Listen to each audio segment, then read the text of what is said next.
আসসালামু আলাইকুম। Apps update দেওয়ার জন্য প্রথমে আপনারা প্লে স্টোরে চলে যাবেন। প্লে স্টোরে যেয়ে AMPL ফিল্ড ফোর্স দিয়ে সার্চ দিবেন।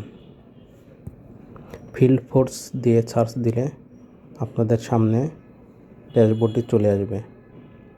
এরপরে আপনারা AMPL ফিল্ড ফোর্সে ক্লিক করবেন। AMPL ফিল্ড ফোর্সে ক্লিক করলে এই অপশনটা চলে আসবে। এই অপশনটা আসলে আপনারা দেখবেন যে এখানে আপডেট অপশন আছে। আপডেটে ক্লিক করবেন। আপডেটে ক্লিক করলেই দেখবেন আপনার অ্যাপসটি আপডেট হয়ে যাবে।